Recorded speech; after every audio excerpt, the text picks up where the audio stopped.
99%. That's how much money AMC shareholders have lost since the 2021 meme stock peak. In 2025 alone, the company's net loss exploded by nearly 80%, ballooning to $632 million. Some of that came from non-cash charges tied to a July 2025 debt refinancing. Strip that out, and the bigger point still holds. AMC needed financial engineering just to keep buying time. This is AMC Theaters, the largest movie theater chain on the planet. It's a company that has survived the Great Depression, 2 world wars, and the invention of television itself. But today AMC is fighting something it has never had to fight before. Not a rival chain stealing customers, not a recession, a generation that is quietly deciding it doesn't need to leave the house at all. How does the company behind the most famous comeback story in Wall Street history end up here? To understand that, you have to go back to January 2021. That's the moment that saved AMC and also planted the bomb that's slowly detonating right now. By late 2020, AMC was on the brink of bankruptcy. Theaters had been closed for months. Debt was piling up. Analysts were openly predicting the chain wouldn't survive into 2021. Then Reddit happened. A wave of retail investors turned AMC into one of the biggest meme stocks on the planet, right alongside GameStop. The share price went from under $2 to an intraday high of $72.62 on June 2, 2021. Most CEOs would have just watched the chaos from the sidelines. Aron did something smarter. He leaned into it completely. He embraced the nickname retail investors gave themselves. He launched a shareholder rewards program with free popcorn. And most importantly, he sold enormous amounts of new stock straight into the hype. Billions of dollars in fresh capital poured in almost overnight. AMC used it to pay down debt and walk away from a death sentence. For a while, it looked like genius. The company that should have died in 2020 was suddenly being celebrated. People said it had beaten Wall Street at its own game, but the trick that saved AMC never actually stopped. It just kept running quietly in the background. If you enjoy videos like this, please leave a like and subscribe. It helps us reach our goal of 1,000 subscribers. Thank you. Every time the company needed cash, the answer was the same: sell more shares. Here's what that looks like in real numbers. After adjusting for a later reverse split, AMC had roughly 50 million shares outstanding in 2022. By this spring, that number had passed 600 million. And on June 11th, earlier this month, AMC wrapped up another stock sale. That single sale accounted for another 105.3 million of those shares, and it pulled in $150 million in new cash. This isn't a one-time emergency move anymore. It's the business model. Every round of dilution cuts the value of each existing share a little thinner. And the math eventually caught up. AMC stock hit a 52-week low of 93 cents in March 2026. That's the cheapest the stock had traded since the meme stock saga began. It's bounced back some since then, as 2026 box office numbers improved, but a bounce off a record low doesn't erase how it got there.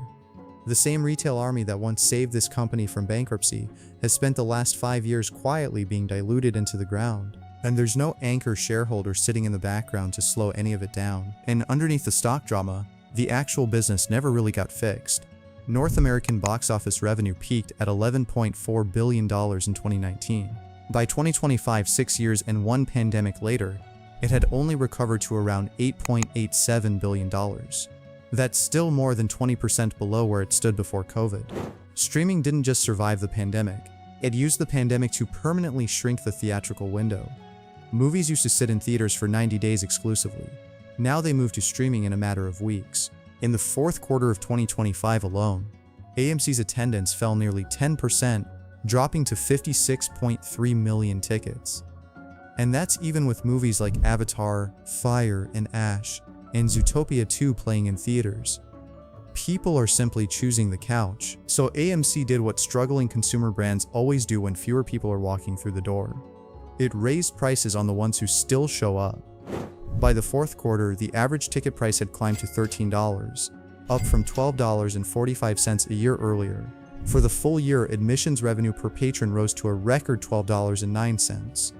Food and beverage revenue per patron climbed to a record $7.62. A ticket got more expensive, the popcorn got more expensive, the stock got cheaper, and the shareholder got diluted again. It works until the math runs out. You can only raise prices so far. Eventually, the people still showing up decide they'd rather stream it at home too. What makes this even harder to defend? AMC isn't losing because the entire industry is dying. Cinemark, AMC's closest competitor, is proof of that. AMC's net loss exploded to $632 million for the year. Cinemark posted real net income instead, $51 million in the third quarter of 2025 alone. Cinemark finished paying off every dollar of its pandemic-era debt. It reinstated the dividend it had suspended back in 2020, and it authorized a $300 million stock buyback. Same shrinking pie, same streaming pressure, same Hollywood release calendar. One company is shrinking its share count and rewarding shareholders. The other sold another 105 million shares earlier this month. That gap isn't an industry problem, it's an AMC problem. It traces straight back to the mountain of debt Aron took on to survive 2020 in the first place. That debt hasn't gone away, it's been moved around. As of the end of 2025, AMC was carrying roughly $4 billion in corporate borrowings. It had another $4 billion in lease obligations on top of that, and just $428 million in cash to cover it all. The company has spent the last 2 years redeeming old notes, swapping debt for equity, and issuing new bonds through a subsidiary called Movico. The July 2025 refinancing alone converted $182.9 million of existing debt directly into new shares, with the door left open to equitize another $154.5 million on top of that. Lenders weren't just getting paid back. Some of them were becoming shareholders in a stock that had already lost most of its value. All of it just to push the due dates further down the road.